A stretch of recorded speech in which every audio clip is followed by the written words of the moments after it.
हाँ, आज यहाँ पर रडार पे क्या क्या? देखिए आज का एक्सीडेंट ऑफ द डे, और जो काफ़ी टाइम से हम टीज भी कर रहे हैं, बॉम्बे स्टॉक एक्सचेंज बीएसई आज का एक्सीडेंट ऑफ द डे होने वाला है।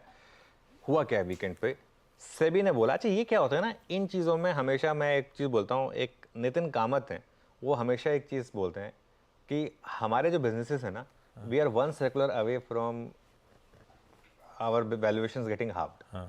ठीक है ना, सेबी ने एक सर्कुलर निकाला कि आप टर्नओवर के हिसाब से फीस दीजिए, एक्चुअल टर्नओवर के हिसाब से, नोशनल टर्नओवर के हिसाब से नहीं। अब मैं उसको बताता हूँ क्यों क्यों इंपॉर्टेंट। ऑप्शंस कॉन्ट्रैक्ट्स, अब ऑब्वियसली जो बीएसई में इतनी बड़ी रैली आई है वो क्यों आई है, क्योंकि ऑप्शंस में उनका मार्केट शेयर बढ़ रहा है। एकदम से वीकली एक्सपायरी जो उन्होंने शुरू की है, 2 सेंसेक्स और बैंक में अच्छे वॉल्यूम आ रहे हैं उनको। इनफैक्ट उन दिनों में वो लीडर भी होते हैं, एनएससी से ज़्यादा वॉल्यूम उस समय बीएसई पे होता है उन दिनों में। होता क्या है आशीष, प्रीमियम के मुकाबले नोशनल वैल्यू जो है ना, सॉरी जो जो जो नोशनल वैल्यू होती है वो काफ़ी ज़्यादा होती है। ठीक है, नोशनल वैल्यू क्या होती है, अगर सपोज करिए सेंसेक्स 73,000 पर है, तो 73,000 जो है ना वो उसकी एक्चुअल वैल्यू है। और अगर आप प्रीमियम पर दे रहे हो 73,000 की कॉल मान लो सिर्फ 200 रुपए पे, तो अब तक आप 200 रुपए पे फीस दे रहे थे, ये प्रीमियम पे कर रहे थे, ना कि कुल वैल्यू अब पे। आपको 73,200 पे देना है, छोटा मोटा नहीं है ये। और रेगुलेटरी फी बड़ी होती है क्या? बड़ी रेगुलेटरी फीस होती है इनकी, क्योंकि क्या है ना कि ये उनको वो 15% ब्याज के साथ भी देना है। अच्छा क्या है ना इसमें, ऑब्वियसली अब बीएसई को टैरिफ बढ़ाना पड़ेगा। अब टैरिफ बढ़ाएगा तो जो मार्केट शेयर है वो उस पर इंपैक्ट आएगा। अब मैं आपको एक एग्जांपल देता हूँ, क्या सपोज करिए 73,700 की कॉल है, वो उसका प्रीमियम चल रहा है 673 रुपये। अगर आप ऑप्शन वैल्यू पर टर्नओवर देखेंगे तो जो 673 इंटू 10 6,730 रुपये, लेकिन नोशनल वैल्यू पर देखेंगे 73,730 पर तो 7,37,000। कहाँ आप 6700 रुपये पे टैक्स दे रहे हैं, कहाँ आप 7,37,000 रुपये पे दे रहे हैं, मतलब वो फीस दे रहे हैं। वो फ़र्क है, ठीक है ना, वो फ़र्क है। मेरे ख्याल से मैं जो 2-3 रिपोर्ट्स पढ़ रहा था, सब ने बीएसई की अर्निंग्स प्रोजेक्शन जो है वो काटी हैं। सब ने बीएसई की अर्निंग प्रोजेक्शन 20 से लेकर 40% तक काटी हैं। और क्योंकि ये स्टॉक काफ़ी चल चुका है, और सिर्फ ये नहीं होता है, वैल्यूएशन पे भी इम्पैक्ट आता है, तो मुझे लग रहा है कि आज ये स्टॉक जो है ना अच्छा खासा गिरेगा। हाँ, अब इसमें बाइंग अपॉर्चुनिटी होगी या नहीं होगी ये कहना बहुत टफ है, ये कहना बहुत टफ है, क्योंकि इंडिया ग्रोथ स्टोरी, और अगर इक्विटी कल्ट इंटैक्ट है तो ये एक बाइंग अपॉर्चुनिटी भी होगी, लेकिन आज की आज ही होगी या और एक दिन के बाद होगी ये कहना टफ है।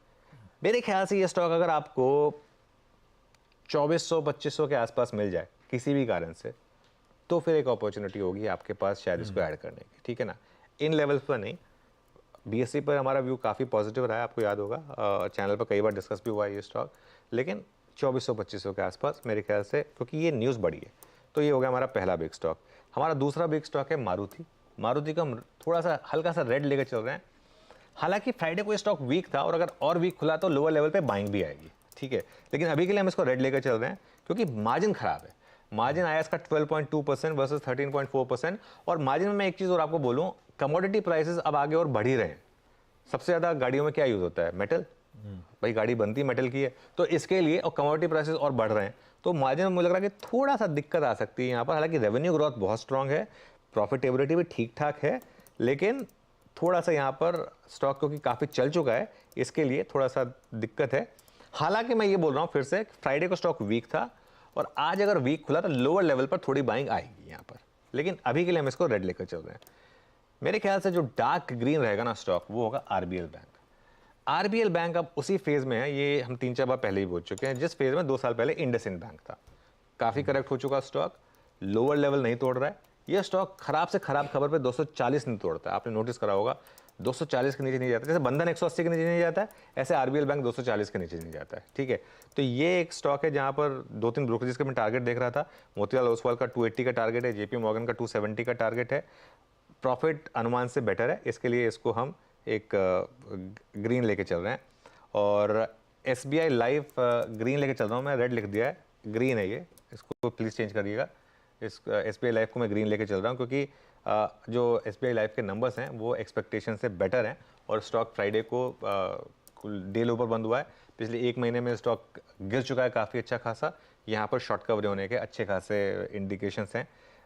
तो इसके लिए मैं इसको थोड़ा सा वीएनबी मार्जिन पे इम्पैक्ट ज़्यादा आया है, लेकिन बिग पिक्चर में क्योंकि मेरा इंश्योरेंस स्टॉक पे पॉजिटिव व्यू है, मैं इसको ग्रीन लेके चल रहा हूँ एसबीआई लाइफ को। बहुत बढ़िया। ये सारे हैं आज के बिग स्टॉक्स जिनकी अपन आगे चर्चा भी करेंगे। रखे रडार पे किसी बीएसई लिमिटेड को, मारुति सुजुकी को, आरबीएल बैंक को और एसबीआई लाइफ इंश्योरेंस को।